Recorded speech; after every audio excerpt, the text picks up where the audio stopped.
So that's okay. All right. So welcome everybody to our Sunday teaching session. Thanks so much for coming out. I really appreciate it. Um, I'm excited about this week. We're going to delve a little bit more into forgiveness and kind of it is what forgiveness is not, but it can be really helpful to really dig out some of our unconscious beliefs and approaches to forgiveness that can really get us stuck. Because as long as we think that that's forgiveness, we're stuck. We keeps us stuck in the body, keeps us stuck in this miserable hellscape while we thinking that we have actually forgiven somebody. Um, and so this session is going to be a great way to help find out that you haven't. You haven't really, because as long as you think you're here, as long as you are not in complete peace and love, um, forgiveness isn't really there. But that is a good thing because um, knowing that, bringing that up, bringing this course is about not about just the love and light. This is not sunshine and lollipops. This is a course on really delving into the darkness because the way out is through bringing up the darkness, taking a look at it, taking an honest look at our egos, about our real desires, the darkness that lies within our own mind, and bringing it to the light for it to be dissolved. And that is our way out of here. And so that is what this section is really going to be looking at, which is forgiveness to destroy. So I'm just going to share my screen here. I'm going to be doing two things actually before I share my screen. So one is I'm going to be reading through this section, but then I'm going to have some slides as well that are going to help illustrate it and help us to kind of really understand this part of the course. What I would really invite you guys to do is a practice that I've been talking to a few people in the counseling sessions this week that I find really helpful. And that is when I'm reading the course, it is not an intellectual exercise. So it is not this isn't a course that you read to try to understand in a cognitive way, to try to figure out a problem or to get an answer. What we're looking for in the course is an experience. So a practice that I find very helpful for myself, and this is how I find that the course really is a medicine to my heart, is really tuning into the body while you're reading it. So when I read the course, I go inward a little bit and really get in touch with the pain that's there. Because if we are in the ego and we're aware, there's always pain there, right? It's hidden beneath the surface. And the more you can bring that up and bring that into your awareness, especially while you're reading the course, um, what you'll notice is when you're reading it and a thought comes up that is a corrective thought, a thought that works better, you'll feel it because and that you'll notice that the pain will shift a little bit. It's like, oh, that I like that thought. Like that thought that clicked something, right? There's something there that shifted my pain a bit. And if you're not in touch with the pain, you're not feeling it while you're reading it, you won't notice that gold that comes up while you're doing that. And so I honestly often certain times when I'm in a lot of pain, which is not uncommon, most of the time, when we're in our ego, it can be very hard to meditate, right? Or to do meditative practices and things like that. So one thing that I use as an alternative is doing that practice of going inward, feeling my pain, and then reading. It's actually a lot easier, but it brings you into a meditative space, and also helps you to find those shifts. So as we're doing this, I do invite you, everybody, if you're willing, to take a little bit of an inward path or just bring your awareness a little bit into the body. Um, uh, just noticing while we're here, like your breath, just noticing um, just any muscle tension in your body. But pay special attention where I feel most of my shifts. I feel the love mostly in my chest. So noticing there if there's pain, if there's sinking, if there is tension in your chest, and especially in my belly, my solar plexus area really is where most of my pain is. So um, just noticing that if it's there, if it's moving. It's not about changing it. You're not trying to relax it. Just notice it. And if you have a little bit of your awareness there as we're going through this session or while you're reading the course, it's really helpful because that tunes you into a shift. When a thought comes into your mind that shifts that, you'll notice and it will stick because you'll feel that feels better. So as much as you can, just try to tune into yourself, whatever's going on with you. It's not about trying to change it. It's just noticing what's there. Okay, so I'm going to share my screen here.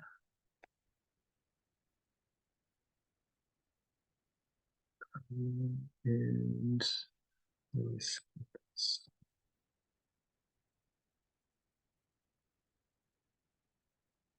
All right, so these are some of the slides. I did my best with some animations, but what I'm going to do is I'm going to start reading through the section of the Song of Prayer. So it's on forgiveness, and it's section 2, forgiveness to destroy. So I'm going to read through some of this, and then I'm going to have some slides that'll just help illustrate it a little bit. So, forgiveness to destroy has many forms, being a weapon of the world of form. Not all of them are obvious, and some are carefully concealed beneath what seems like charity. Yet all the forms that it may seem to take have but this single goal. Their purpose is to separate and to make what God created equal, to make what God created equal, different. The difference is clear in several forms where the designed comparison cannot be missed, nor is it really meant to be. Okay, so we're going to get into this. So what we're going to go through is 4 different types of forgiveness to destroy. So this is like the ego. This is ego forgiveness. This is the forgiveness that happens within the world of people and human beings, because true forgiveness is not possible for human beings. So as long as you are, as I am Patrick, as you are Monique or whoever else, you are not able to forgive in a true way. It's not possible. And so I offer that as actually a release a little bit, that this course is not about getting Patrick to become a holy person, a holy ego who's always forgiving and always good. That is not the purpose of the course. The course is to wake you up to who you really are, and that is the one who forgives. We're going to delve into this here. Okay, so there's a lot going on here, but I'm going to explain it all. So I'm going to read through the first type of forgiveness to destroy, and then we'll go through this slide here. Okay, so in this group, first, there are forms in which a better person designs to stoop to save a baser one from what he truly is. Forgiveness here rests on an attitude of gracious lordliness, so far from love that arrogance could never be dislodged. Who can forgive and yet despise? And who can tell another he is steeped in sin and yet perceive him as the Son of God? Who makes a slave to teach what freedom is? There is no union here, but only grief. This is not really mercy. This is death.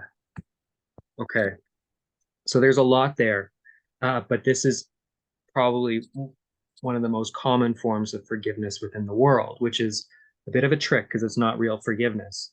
But this is where, if you want to look, so this can be forgiveness for something somebody's done to you, or it can be forgiveness for what somebody's done to somebody else. And this is where I'm going to be a good person. I'm going to be a good Christian, or I'm going to be a good course student or whatever, and forgive you for, even though I saw all those awful things you did. I saw all the horrible crimes taking place in the Middle East. And, but I'm going to be a good person and only see love and light in you, right? Even though I saw all that awfulness there. Okay, so what's happening here? So when we're trying to be a good person and forgive somebody, Um, the big mistake is that we're losing track of who we really are. So when we're trying to do that, I'll use my mouse here. So we're trying to be a good person, right? And to give forgiveness to a person who we're seeing does awful things. They're a horrible psychopath. They're doing these horrible things. And it's very hard to deny. Honestly, when I look at the news and what's going on over in the Middle East, it is it is like you can very much tell it's not possible for an ego to really forgive. Because how can you do that when you see these horrible atrocities, right? Um, and that is where the the mark is somewhat off, right? So because what we're losing track of is that we're not this person. We're not this person. We're not that person. We're the dreamer. All of this is taking place within our own dreaming mind. So the sin, the atrocities, and the forgiving person who's trying to be a good person, right, and pray for their enemies or whatever, um, is failing to acknowledge that they're the dreamer. So if you're the dreamer and you're not this person who's trying to forgive your horrible brother, who's doing these horrible crimes,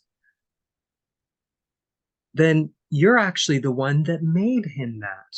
You made those sins. That's those sins, those atrocities, that rape, that genocide, the murder is taking place in your dream. Why are you dreaming that? Right?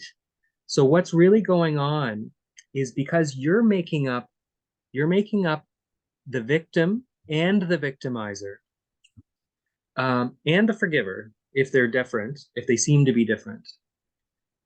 So what's really happening is your dreaming mind is trying to push the guilt of separation outward. So you're making up, you're dreaming up these horrible atrocities so that you can feel the guilt on the outside. At least I'm not as bad as that guy. At least like I would never kill thousands of children, by bombing them out, right? So I'm gonna try to see the light in these people, right? But no, that's taking place within your mind. And so that is uh, where this is off track. So if you're seeing that and seeing it as real and trying to forgive horrible atrocities that are taking place against yourself or somebody else, you're making the dream real. And so that's actually trapping you and the others within the dream. So it's also important to note here the relation to God, right? So God, in this sense, is the ego God. So what that is this is the sense of God that everybody has within their mind, whether they are conscious of it or not. So this isn't just a religious thing, but because you can see it as the government, the police, the world, what's going to happen, or karma, right? So what we're doing when we're pushing the guilt to the outside, we're like, they're the bad ones. God, the universe, the government, the police, or whatever, justice is going to come for these guys, right? Not for me. And so that's part of what we're doing there, that God will only love and reward the innocent ones, but will punish um, the evildoers. And so that's part of what motivates us to push that outwards. But in doing that, what we're actually doing is we're obscuring our our vision of God. We don't see the God who only sees good. We don't see the God that is unconditionally loving. We have turned God into a judge, uh, conditionally loving judge. You do the right thing, God, the universe will be on your side. You do the wrong thing, well, you're going to have hell to pay, right? And so unconsciously, whether you're conscious of it or not, you have turned God into your own image. And so your experience of God will not be one of unconditional love. It will be one of conditions. And so you will not feel that security that you are always innocent, that there's nothing that you can do wrong. You will be deprived of that oneness, peace experience because you have turned God into a conditional human being, right? So the key to all of this, and we'll get into that later because we're going to go through more scenarios here, is that there is no salvation to be found within this world. None of it can be found in the dream, because the guilt lies in the mind of the dreamer. You can try to push it onto somebody else, or you can even feel it within yourself, but it will still be within the mind of the dreamer, and that is where it needs to be healed, and that is where true forgiveness takes place. So there's nothing to be done out here. Forgiveness comes through another way, which we'll talk about later. All right, so we're going to move on to forgiveness to destroy number 2. So another form, still very like the first if it is understood, does not appear in quite such blatant arrogance. The one who would forgive the other does not claim to be the better. Now he says instead that here is one whose sinfulness he shares, since both have been unworthy and deserve the retribution of the wrath of God. This can appear to be a humble thought, and may indeed induce a rivalry in sinfulness and guilt. It is not love for God's creation and the holiness that is his gift forever. Can his son condemn himself and still remember him? Here the goal to separate from God the son he loves and keep him from his source. So this is another version, and actually I would say this is the one that's a little bit closer to reality. At least it's starting to acknowledge that the darkness, right, the sin, the belief in sin at least, is within ourselves. The problem is it's still not quite acknowledging that it's in the mind of the dreamer. So within this scenario, what we're seeing is we're at least willing to acknowledge that we ourselves are kind of awful, that we're full of murderousness and sin and guilt and whatnot. And that's really actually pretty true as an ego, right? And so that can sometimes be a move forward, but when you stick with that for long enough, it is very painful. This is a very painful thought when we experience ourselves as sinful, deserving punishment, because there is the law, which is just a law of nature, of sin, guilt, punishment. Those all go together, past, present, future. And so as soon as you perceive sin, you're calling for punishment. You're calling for the experience of guilt, and that experience of guilt calls into your life suffering and punishment, or fear of that, which all end up being the same. And so as long as you see yourself as guilty, or you see somebody else as guilty, you're inviting suffering and punishment into your experience. And that is putting that on yourself. That's not coming from God. That is just guilt is the belief that you deserve to be punished. Okay, so the problem here is that that's not fully the truth, right? The truth is that we're dreaming all of this up. We're actually at home in heaven, completely at one with one another and with God, and where all of our needs are perfectly fulfilled, right? And that's the truth of what we really are. We're spirit, right? And so while acknowledging that your ego is just as bad as the others, that's getting closer. You're getting into the deeper pain where the truth can start to shine through a little better. But if you just stay there, you're not really forgiven. You're not really open to experiencing the peace and unconditional love that are your birthright. So also what's important to note here is that you're also still making God into the punisher. You're saying that you are deserving of hell, of punishment, and whatnot, right? So you're making God into this judgmental force, and God doesn't necessarily have to be God, right? You don't, this is, like I said, this isn't religious. You will just have a sense that karma's coming for you, right? Or the government you'll experience is tyrannical and they're coming after your taxes and they're going to go through it and they're going to find that you cheated on them, right? Even though you didn't try to, but there's just this force, right? This is a psychological kind of experience. It's not, this is the ego God. This is not really God, but this is our experience of it. And I think all of us, if you're aware enough, you have this sense, right, that there's a tyrannical government, the World Economic Forum, they're all coming for us and they're closing in, right? And so that is the experience of the ego God coming to get us. And that is the God made in our image. This is not the real one. So as long as we still see ourselves as sinful or anybody else within the dream, we're not waking up to the truth of who we really are. So there's no salvation to be found in this kind of forgiveness. Okay.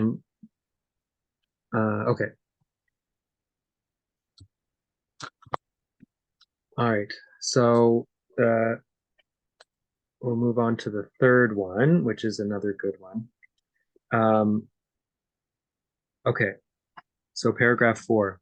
So here the goal is to separate from God the Son he loves and keep him from his source, right? This goal is also sought by those who seek the role of martyr at another's hand.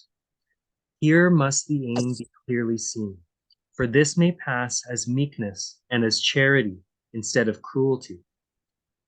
Is it not kind to be accepting of another's spite and not respond except with silence and a gentle smile? Behold, how good are you who bear with patience and with saintliness the anger and the hurt another gives, and do not show the bitter pain you feel. Forgiveness to destroy will often hide behind a cloak like this. It shows the face of suffering and of pain in silent proof of the guilt and the ravages of sin. Such is the witness that it offers one who could be a savior, not an enemy. But having been made an enemy, he must accept the guilt and heavy laid approach that thus is put upon him. Is this love, or is it rather treachery to one who needs salvation from the pain of guilt? What could the purpose be except to keep the witness of guilt away from love? Okay, so this one is super common and definitely one that I've experienced in my life. And that is of making ourselves into the martyr, right? And so here is where we're looking after everybody's needs, but they are selfish. They're the narcissists, right? This is when you experience somebody as a narcissist and you're the one who's the empath, right? Always looking after their needs, trying to make sure they're never in pain or in any discomfort. And we're trying to be the holy ego. But more so, especially when we get to our wit's end, right? We're like, we play the role of martyr, right? Look what you did to me. And here is where we hide from our consciousness our hate, like the guilt and the awfulness that lies within our mind, right? From believing that we're evil, right? That we're separate, that we're lacking. Is that we don't acknowledge that because we're not this person who is being crucified by the medical college, took away my license for doing the right thing, right? You can be very justified in that. And your experience of it could be that this person here, right, this innocent victim, maybe they didn't do anything wrong, right? But they're not you, right? So the question is, why are you dreaming up? Why are you making this person into your persecutor? And not just and I'm not just saying that you're making it up like it didn't really happen. It could actually be happening, but you're the one dreaming it, right? So this is, you are not this person, you are the dreamer. And so within this experience of trying to be holy, basically kindly and patiently not letting people know of your suffering and trying to be this kind of holy ego, right? Who never complains, who lets bygones be bygones. It's been a long time and I'm gonna let this go. If you are perceiving the sin in the first place, if you're perceiving the atrocity, if you're perceiving the horrible thing that person has done, then you're the one who's dreamt it up. And so that is really so behind, if you go deeper, if you sit with it for long enough and you experience yourself as a dreamer, you'll have this moment of being like, holy shit, like I'm the one, I want them to be this horrible victimizer. And I want them to do these horrible things to me so that because it feels so good for them to be like, look what you did to me. Behold you, brother, at your hand. Behold me, brother, at your hands I die. And somebody who's experienced this in my own experience with the college, right, of being persecuted, and I got to see how awful they were, and they ignored all of our constitutional rights, and they were nasty to me, and all of that, right? And that was within my dream. It felt good, like I got to rail on it's like I got to see how evil these people were, and look how awful they are to me, and I'm just this innocent person suffering at their hands. It's like, oh my God, that felt amazing. But the question is why, right? So why does this feel so good to be victimized by somebody? If you really acknowledge it, it is painful, but on some level, if you're honest with yourself, there's some sort of a satisfaction there. And the reason for that is that within the mind of the dreamer, before all of this started, that thought of being separate, of being a separate self, of separating from God, destroying heaven, killing God, and taking away all that was good within the world, comes with this deep, agonizing pain that we all carry within ourselves as long as we see, feel, and identify as an ego. It's so horrible that's in there that there's this compulsion to push it outward. We feel so horrible, so wretched, so awful. If you really go deep within yourself, that's lying in all of us beneath many layers. But as you spiritually advance, you become more aware of it.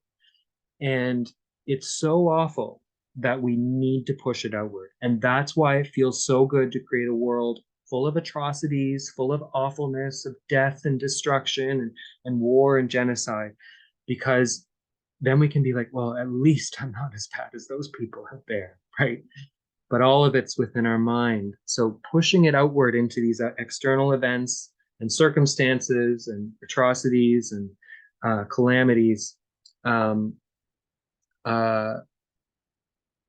seems to push it out of our mind, but really it doesn't. So as you spiritually advance, you start to notice all the darkness in the world and in your life and in your relationships. All of it starts to surface and bubble up, right? Because the denial, the belief that all of this darkness is in the world and not in you starts to fade away. And so it starts to circle in because it's coming up to be healed. All that darkness is within your mind. So this task is really of healing the mind slowly of the dreamer, and to realize that none of it is true. And so that's the deep work of forgiveness, is of the realization that this guilt, this darkness that we're pushing out to create evil and sin and lack and debt and slavery, all of that is within our mind, but it's all based on a lie. And so when we bring it to the light and dissolve it, then it can be undone, but only within the mind of ourselves as the dreamer, as the witness.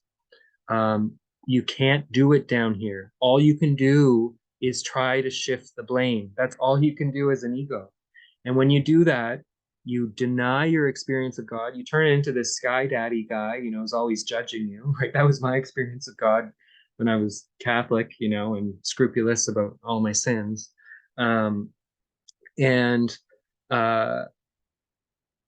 And so I was blocked from that experience of God, right? And so that's the only thing you can have when you wake up to who you really are. You can't do it down here in the. All right, let's move on to the next one.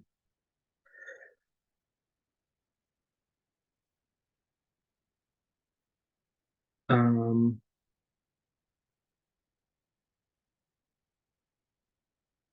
okay, so paragraph 6. Forgiveness to destroy can also take the form of bargaining and compromise. I will forgive you if you meet my needs, for in your slavery is my release. Say this to anyone, and you are a slave, and you will seek to rid yourself of guilt in further bargains which can give no hope, but only greater pain and misery. How fearful has forgiveness now become, and how distorted is the end it seeks. Have mercy on yourself who bargained thus. God gives and does not ask for recompense. There is no giving but to give like him. All else is mockery. For who would try to strike a bargain with the Son of God and thank his Father for his holiness?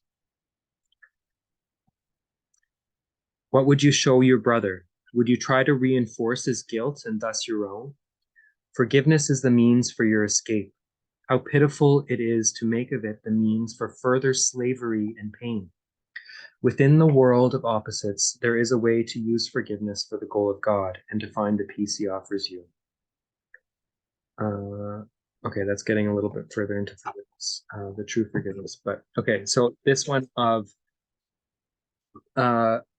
forgiveness to destroy, number 4. So this one is the bargainer or conditional love or forgiveness.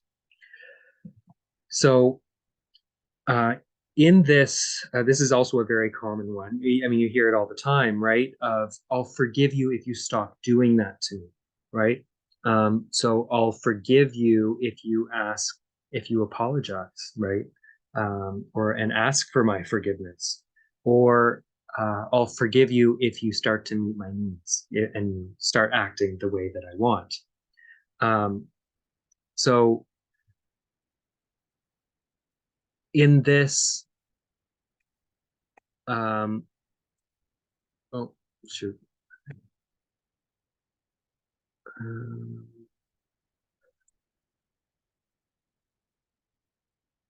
Sorry.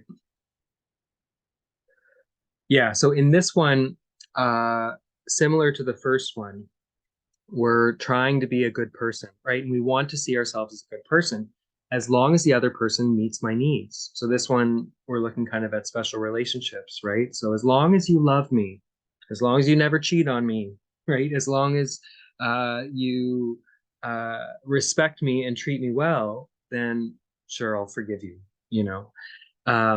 But really what we're doing is trying to get them to act in a certain way, to try to shift the blame, right? And so this one is trying to make a slave of others, right? So I'll love you as long as you treat me the way I want to be treated.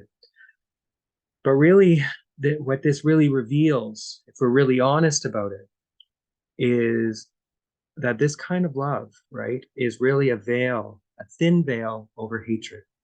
So when we love somebody because they meet our needs, because they treat us well, because they seem to respect us, what we're really saying is that you don't do that, and this love is going to be gone, you know. And so what we're asking that person is to, you act a certain way, and I won't pretend like I hate you. I will pretend like I love you, and we'll experience it that way. And that really is the whole world of ego love, right? So our love relationships with our partners, even with our kids, pets, and whatnot. As long as you love me, and treat me the way that I want, we're more than happy to give this kind of love. But one of the rules of time within the world of the ego, within this dream, time and change are always a part of it. And so even if somebody is the perfect partner, if they are always treat us well, at the very least, they will die. And so nothing will last within this world.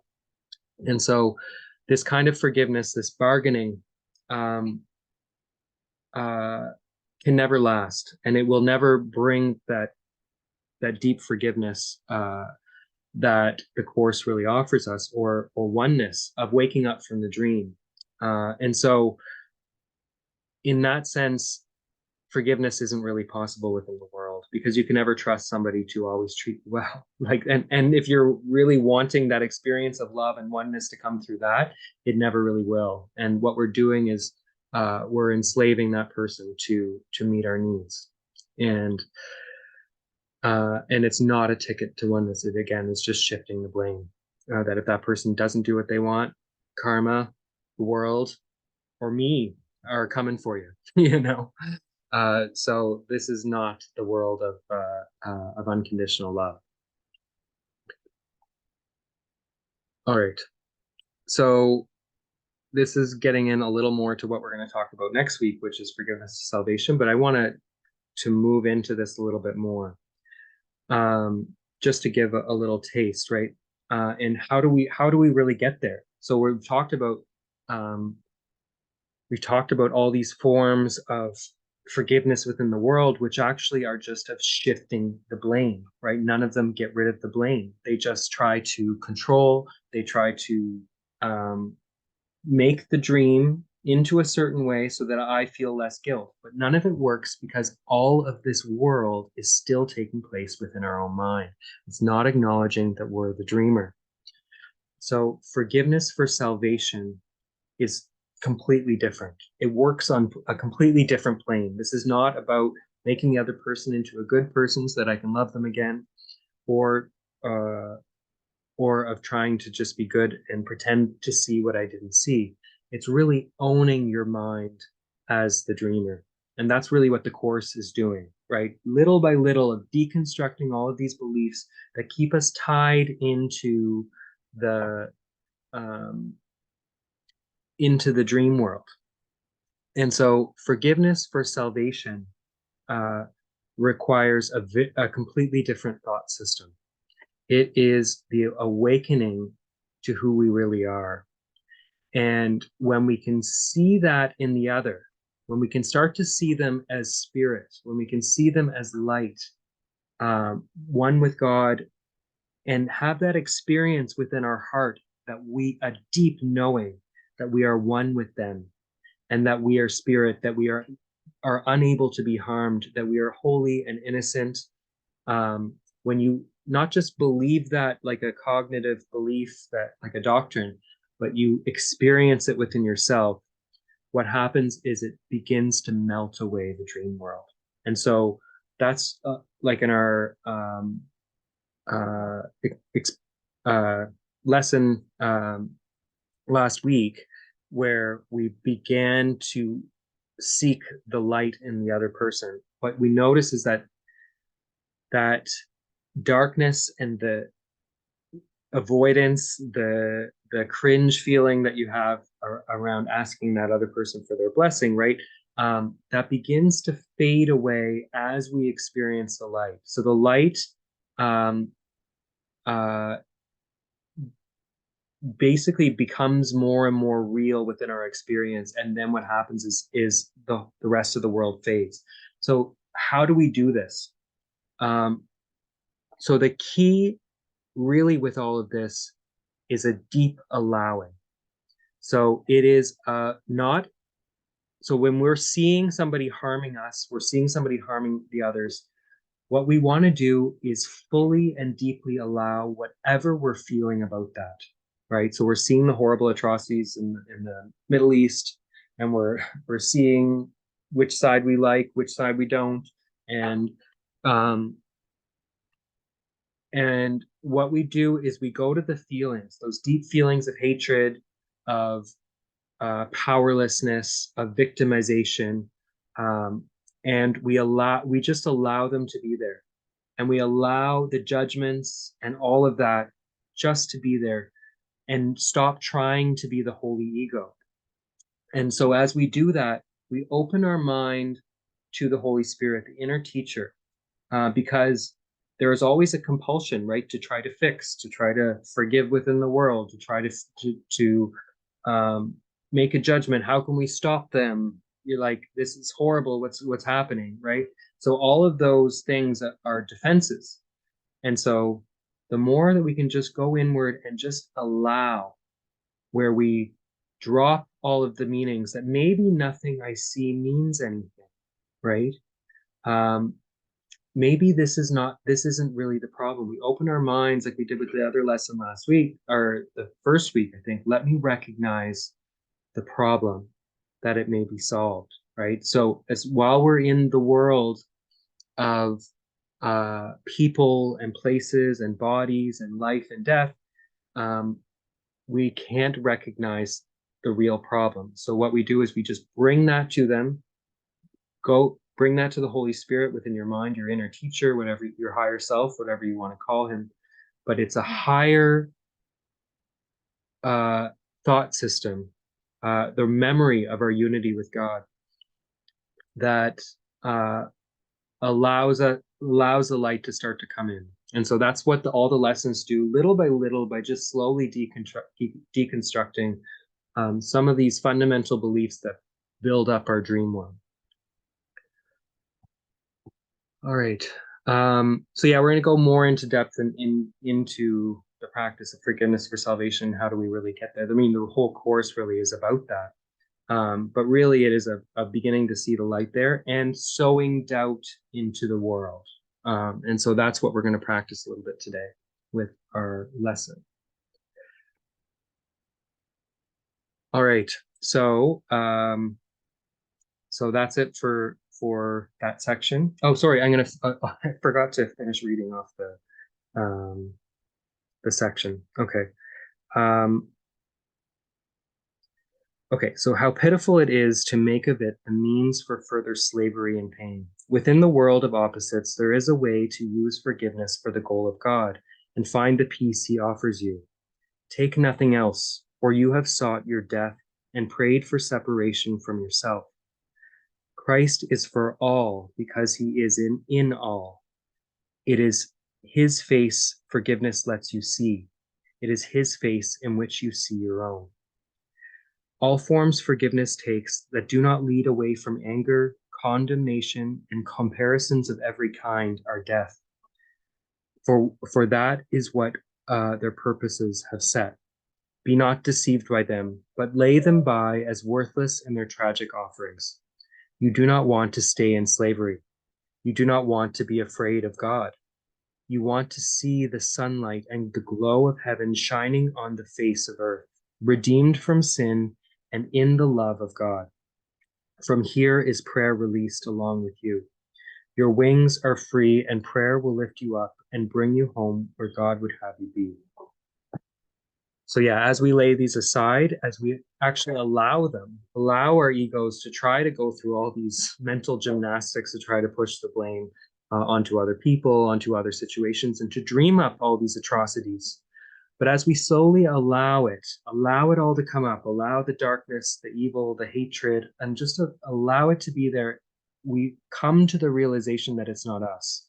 We're the observer of it. We're the dreamer of it.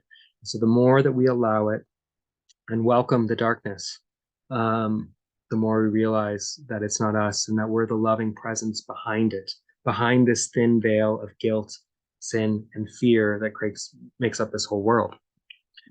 Okay, so that's easier said than done, right? It is a simple practice, but our egos have lots of little chains that keep us tied into our thought system. So that's it for that section. That's the forgiveness to destroy. Before this week I'm gonna do Beyond the Matrix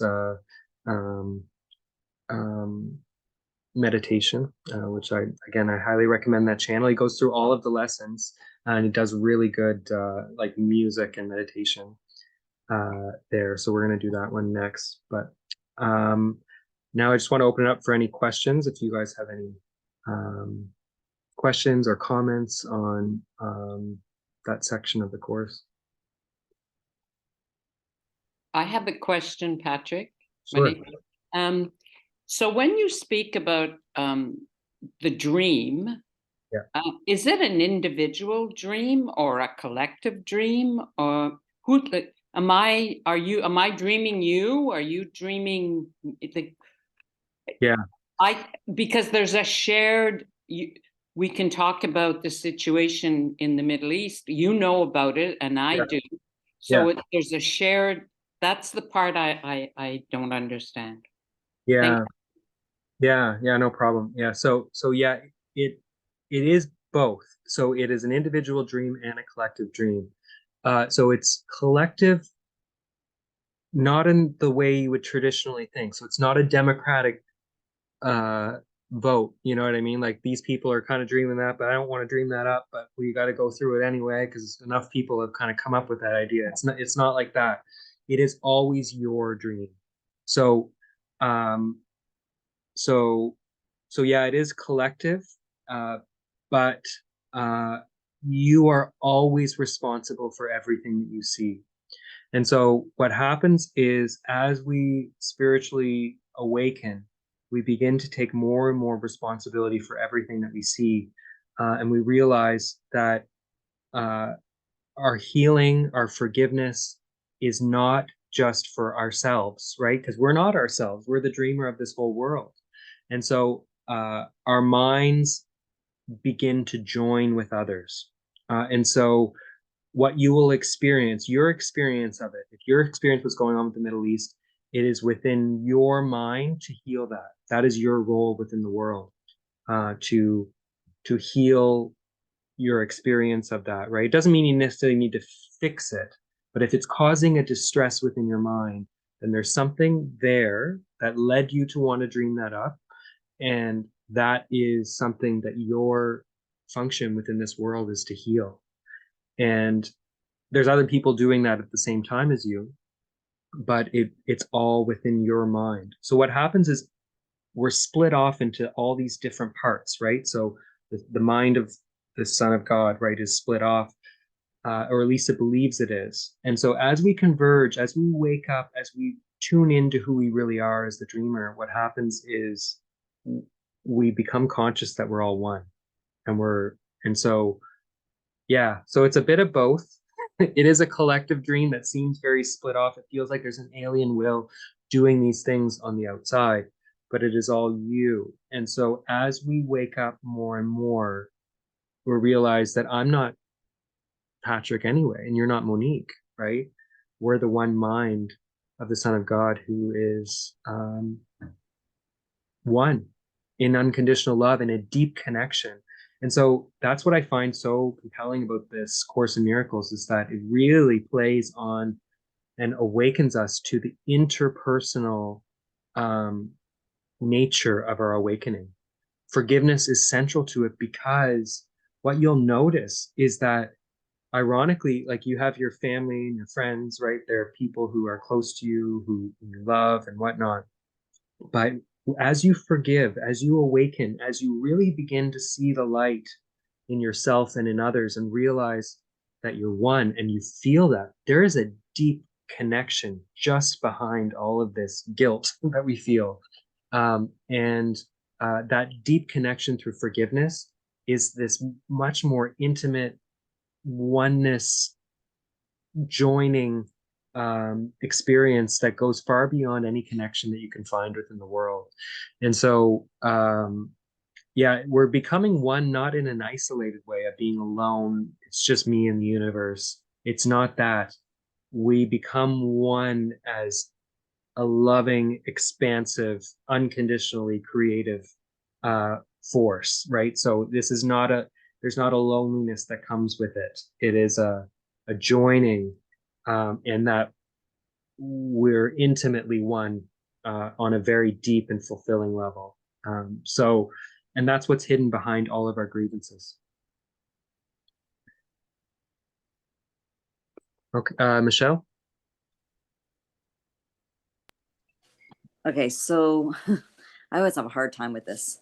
I get it, but then it's like, and then there's something comes up and it's so, okay, so we have like how many people here that are learning this? Yeah. Okay, and we are we are all one, we believe, right? But however, what about the other people that aren't studying this and are still in that ego, I guess, being, right? Um, how does that play then on the universe or on the world in general? Yeah. Yeah. So the truth is that we're not these people here who are studying the course, right? So that's not that these are the characters that we seem to be playing, that we're witnessing within our dream. And so I'm no more Patrick, I'm no more a course student than I am a person who is fighting in a war in Yemen, you know, and so who has no idea about the course, right? So I'm neither of those. I'm awakening to myself as the dreamer of this whole world, and as are you, right? And so what you'll notice is that as you begin to heal your mind, as you begin to clear out the guilt and realize who you really are, the whole dream will shift. It will not just be that Michelle will become a better person, will be nicer or whatever. What you'll notice is this is the undoing of the whole world. And so your healing, your healing of your mind will affect people all around the world, right? Or seem to, because they're all part of your dream. And I've noticed that myself quite a bit, like family members and whatnot, as I do this work within my own mind. Other people who have no idea about the course or anything, like it's like, whoa, like they woke up to some of those same realizations. Like, what is this? And that is because we're all one. And so as you heal your mind, the world, which is the reflection of our mind, begins to heal, and that includes the people. And so your healing is the number one thing, the only thing really that you can do to heal the world. And so it's not about, although I'm teaching the course, I don't need to be, right? This is not me. What I'm doing right now isn't actually what heals the world. It's not that this course needs to get on every television station and then they'll teach it in school to all the kids. That's not how it saves the world. It is only through the healing of my own mind. And then what's happening here is a reflection of some of the healing that's happening within the world. So then we're seeing more and more people catching on to these truths and things like that. But that's not the cause of it. The cause of it is within the mind. And then this is a reflection. And then this could all fall apart, right? Maybe I'll never teach the course again, and I'll become a garbage man, right? And that will do more if I'm continue to heal my mind than this teaching the course could ever do. Okay. But we're seeing reflections of it. These are the echoes, I guess, of it, of the mind of God's Son healing. Right. Like, okay. Yeah. Okay, great. Thank you. No problem. All right. Okay, so I'm gonna share my screen again. So this one is going to be the YouTube video. Let me see here.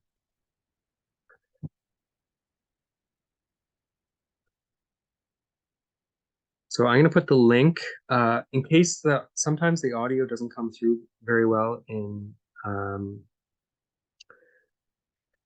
Zoom. So if the audio is bad, I'm going to put the link in the chat so you can watch it at the same time on your phone or whatever you're doing.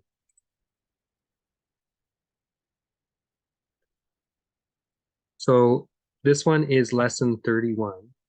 Again, I love this guy, Beyond the Matrix. They do really good videos. This one's a little bit shorter, so it's not going to hopefully eat up too much of your attention. But this is, I am not the victim of the world I see. So what we're really doing, he's going to go through some of the lesson and we'll apply it.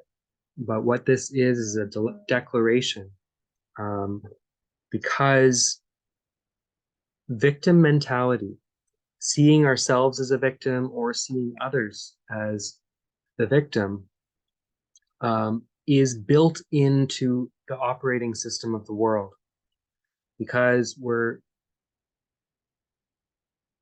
this world is built out of the guilt of separation, and we try to push it outward. We're always seeing victims. We're seeing ourselves as victims. We're seeing victimizers out there, things that are out to get us, whether it's vaccines or it's tyrannical governments. We're seeing corruption. We're seeing police brutality and whatnot. And it's not only that. It's not just the big things. It comes down to the little things too, right? That we're the victim of the laws of physics, that we can't be everywhere that we want to be. We're victims of time, that we're waiting for something good to happen.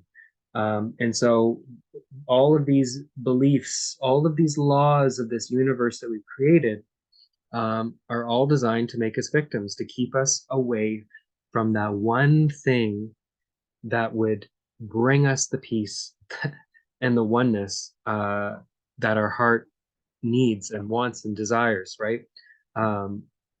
But that is also the destruction of the ego, which is why we're so resistant to it. Yes, when you enter into oneness, Patrick is gone. Like, it's like it will be no more. When you sink into the present moment and you lose track of time and the ego, it's an ego death, right? That takes place. But on the other side of that is the experience of oneness, the dissolving of the world we see. And so what I want you to really tune into when we're practicing this meditation is not that Patrick is not a victim, right? So we see that a lot within the world, right? I'm a strong, Black, independent woman, right? And so this is not about me being a good person and having initiative and never having any problems. What we're saying is that we are a dreamer. And that is why we're never the victim of the world we see. Yes, we're seeing victims. Patrick will be a victim of tons of things. The laws of biology, the laws of death, the laws of sickness, sin, guilt, and fear. That's all part of the dream, and it's built into it. But I'm not the victim of the world I see because I'm not Patrick, right? And that's what I really want you to open up to here. So we're not saying that Patrick is not a victim. Yeah, he is. Play the victim all the time, every day. Definitely. But that's not who I really am. And so what this is, it's an invitation to the part of the mind that is always there, that is always at peace, that is always in unity and oneness. It's always there within our mind. So I invite you to open up, not to your ego not being a victim, but to you, that you never can be a victim. It's not even possible. And so there's a part of you that is always in peace, always in heaven. It's always there, and it's always there for you to tune into. All right. Okay. So get comfortable and we'll tune in. Welcome to Free Your Mind, a guided experiential daily practice designed to dissolve past programming and expand your awareness of who and what you truly are beyond the matrix of fear, lack, and separation. Let's begin. This is a holy instant. Begin to rest and release. An instant to stop and remember. Take a deep breath and close your eyes. Remember who you truly are. Begin to breathe.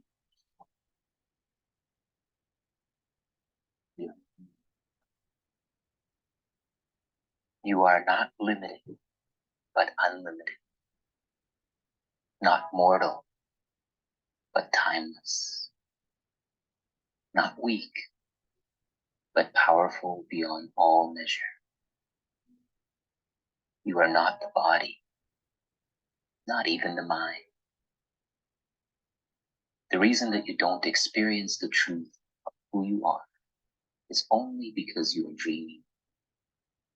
The core of the dream is the sense of identity that it offers you. An identity which appears to experience lack, conflict, and fear. This matrix dream character self is the self you assume you are based on your past and conditioning.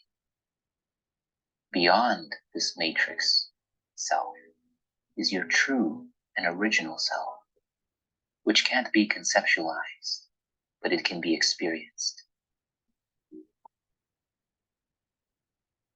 So take a deep breath, and as you exhale, open your awareness to this holy instant now.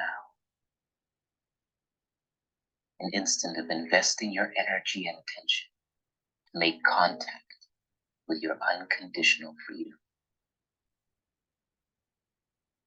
Feel into it now. Feel into the frequency of your true self and use this guided experience to expand your awareness beyond the limits of your current reality.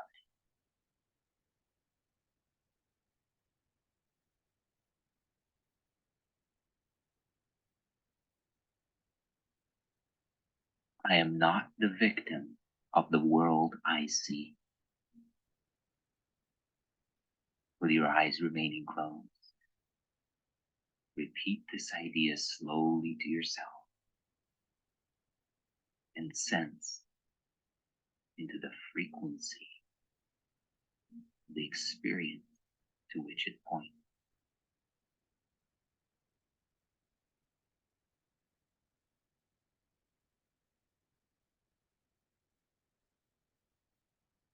Notice that this idea applies equally to the world you see outside yourself and the world you see within.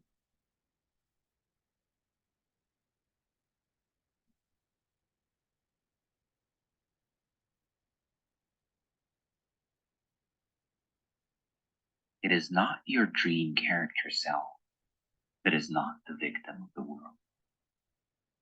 In fact, your dream character self is the very foundation of what we may call victim consciousness.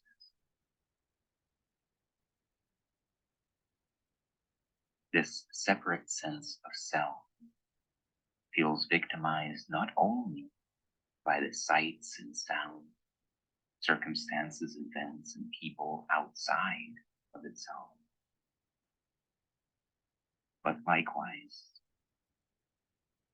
victimized by the thoughts, emotions, and sensation within.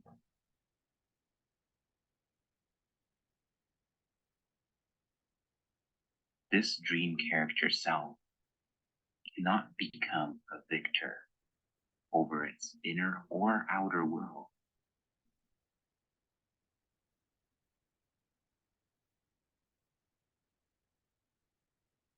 Its very essence, in fact, the very essence of the ego self,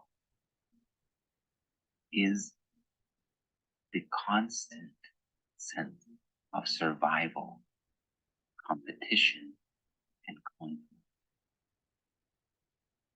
It is impossible for the dream character self to exist without the ongoing threat of lack, limitation, and fear.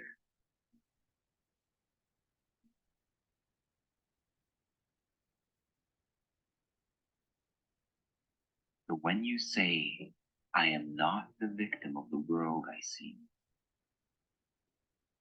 you are not referring to your body. You are not referring to your mind. You are not referring to your character, dream. You are referring to yourself, your true self, the self that was created perfect and remains perfect.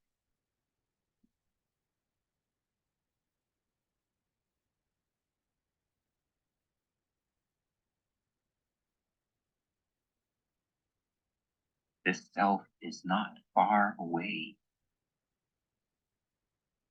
It is not in some other realm,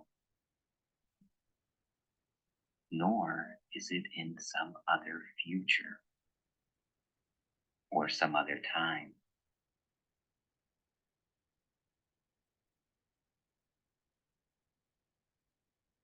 Through the declaration of today's idea, you are aligning yourself with your true position, with your true identity, outside and beyond the dream character self.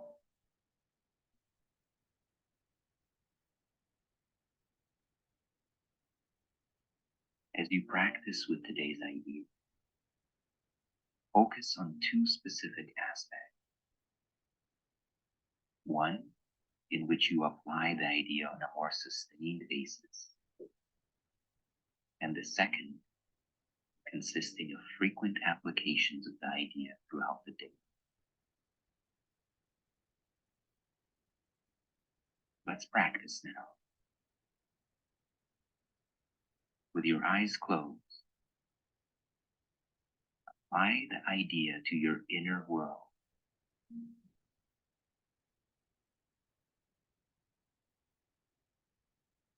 As you sit and quietly watch your thoughts, merely let whatever thoughts cross your mind come into your awareness. Each one to be considered for a moment.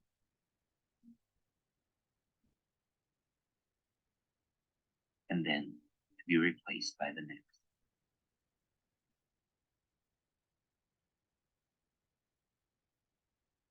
And as you remain in the position of witnessing whatever thoughts arise and disappear, repeat the idea to yourself as often as you care to, with no sense of hurry. I am not the victim of the world I see.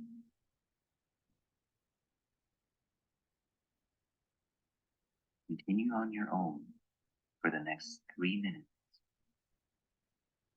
Do this now.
you come to a completion.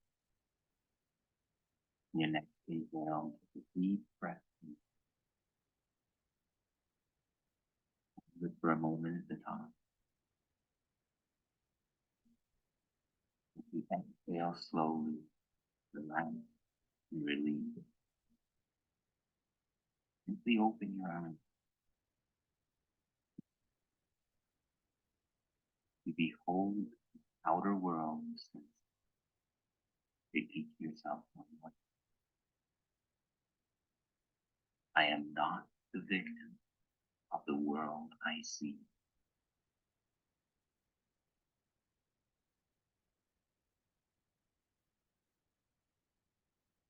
Remember to take this idea with you into the rest of your day.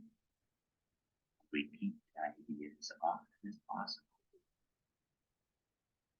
Remind yourself that you are making a declaration of independence in the name of your own freedom. And your freedom is the freedom of the world.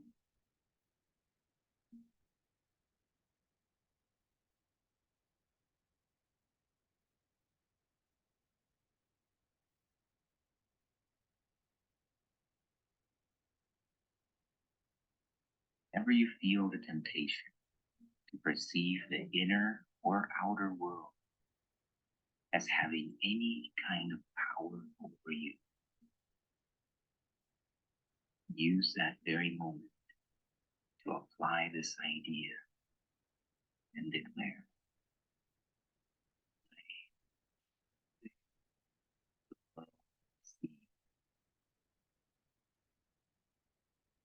step into the I that you truly are. Not the I that fights or resists, that fears lack or limitation, but that unlimited, infinite self that you truly are. Feel it now. Carry this feeling with you into the rest of your day.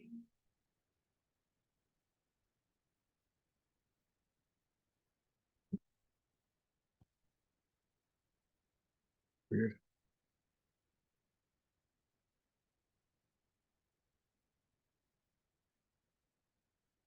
Okay, so I found that pretty powerful, honestly. That is one of the lessons I find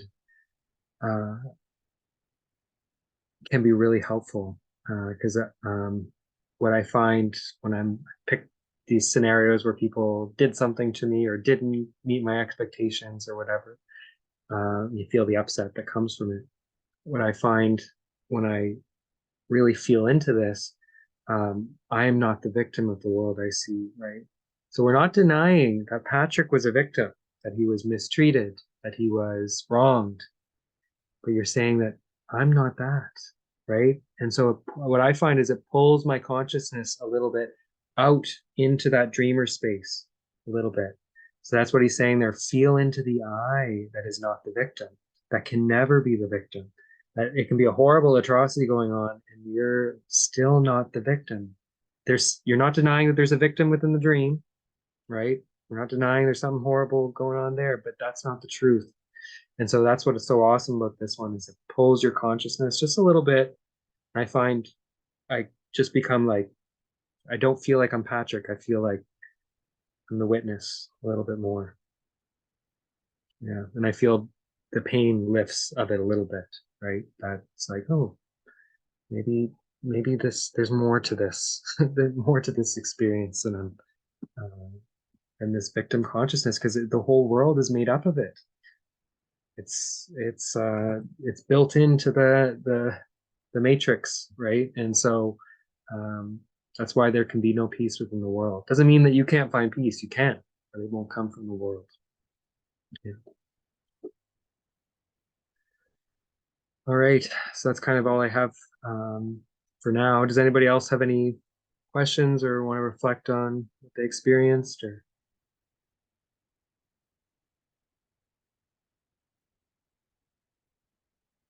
Not that you have to. Okay. All right. I'm just going to check the chat. I think, oh, wait. I think there was one message there. Hang on 1 second.